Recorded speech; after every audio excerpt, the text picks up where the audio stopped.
Hello and welcome to some more Star Citizen. Today I want to be talking about Alpha 3.24.2, which is now Wave 4 on the PTU. They skipped Wave 3.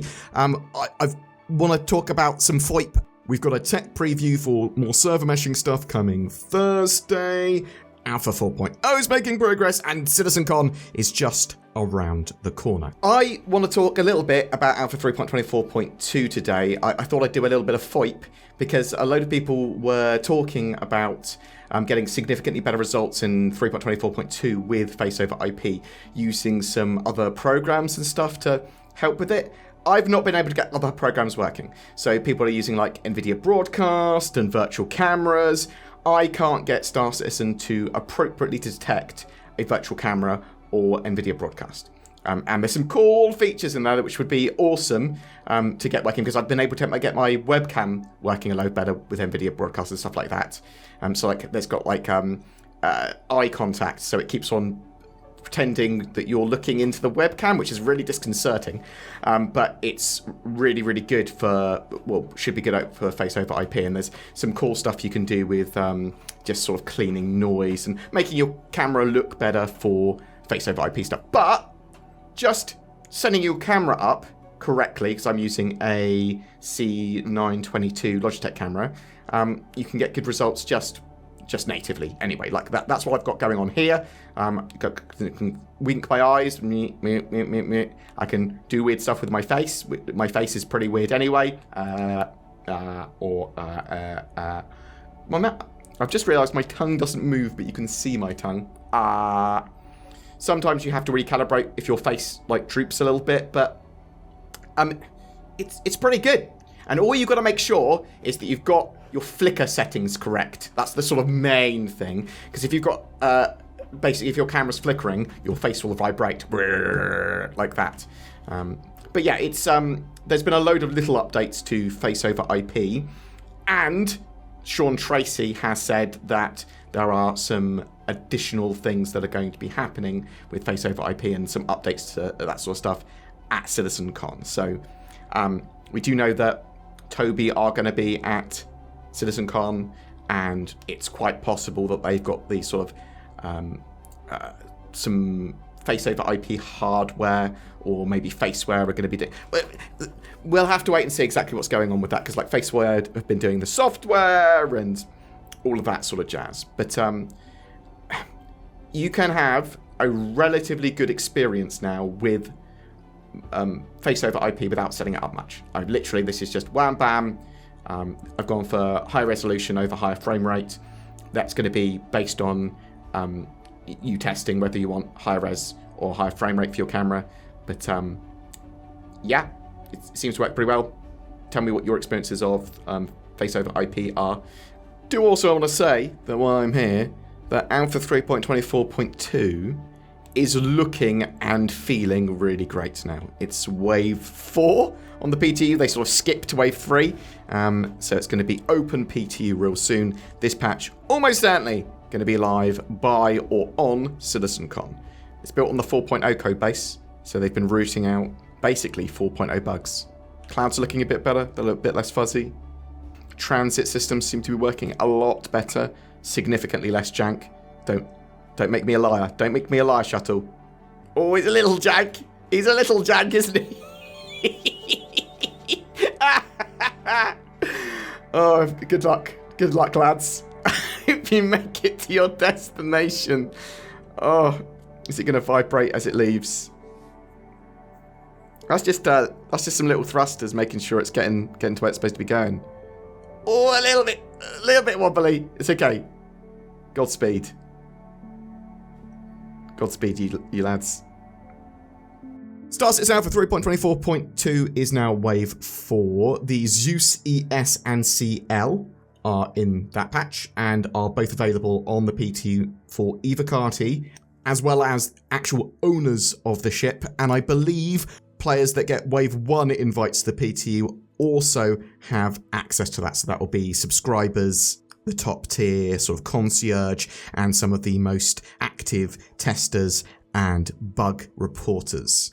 In this latest PTU patch, they've made some big changes as well. There's been some quantum travel polish. They've made large adjustments to quantum travel speeds, accelerations, fuel storage, use, and prices in 3.24.2 that will help balance movement around the persistent universe. Ship fuel takes sizes that have been balanced across all ships to adjust for archetype, with some getting less fuel and others being able to hold more. Quantum drives have all been adjusted for fuel use, speed, and acceleration to balance ship travel based on shorter and longer distance archetypes. Cooldown times have not been adjusted though. So obviously with Pyro and stuff coming in 4.0, that star system is much bigger, and they generally wanted to do this sort of pass at making sure it feels like ships have got to stop off at space stations and repair, refuel, rearm at certain times, and that the feeling for that felt like it was happening a reasonable amount, but not too much.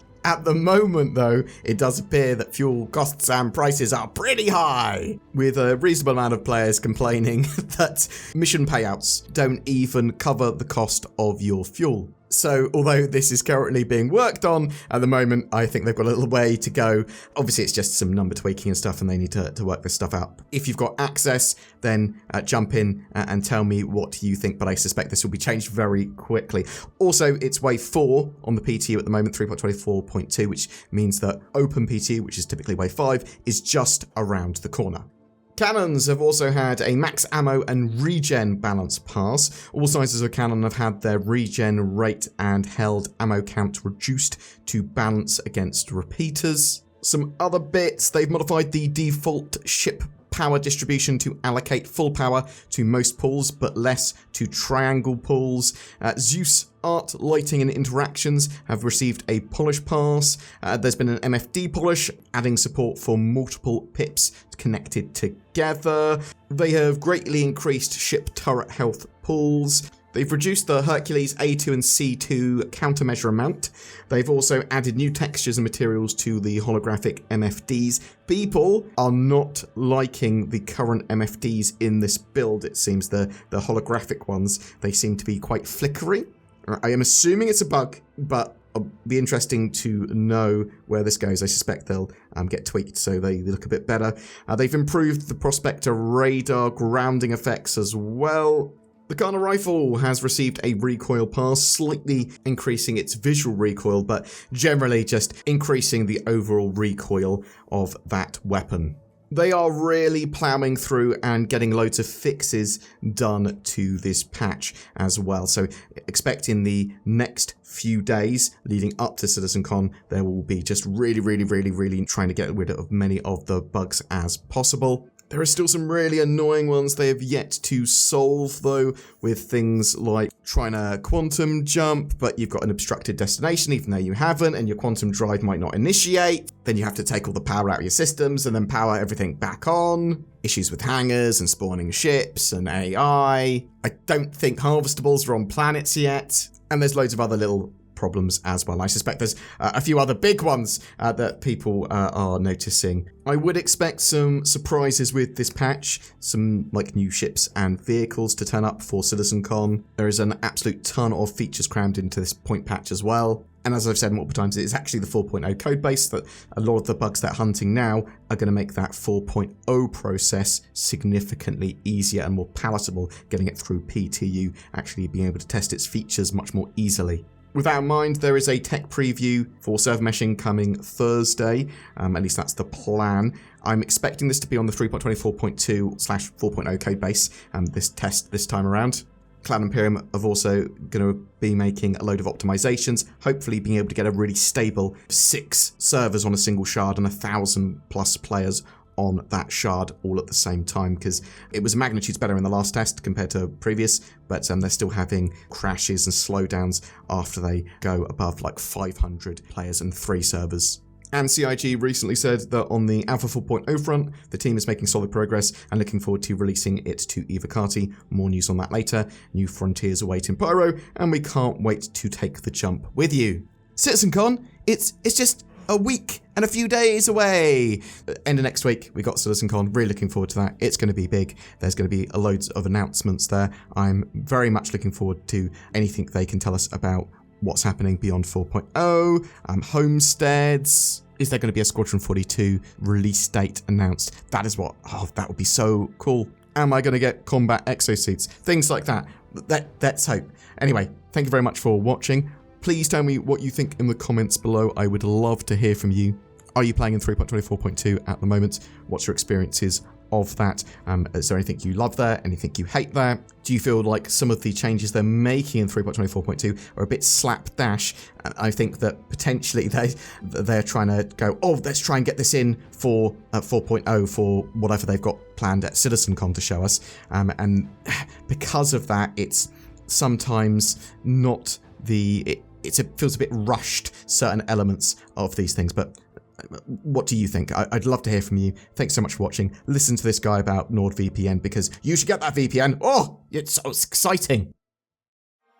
A very long time ago, in a galaxy far, far away, CIG had taken over the development of NordVPN. And at NordicizenCon, the yearly Nord FanFest, they were releasing their first game, Squadron Nordy 2. It's amazing, and it would truly revolutionize the FPS industry. Then I woke up and realized that NordVPN is already great and released, and it doesn't need an FPS module, it's a VPN. And you should get it now, links below, discount. Helps channel, read bullet points.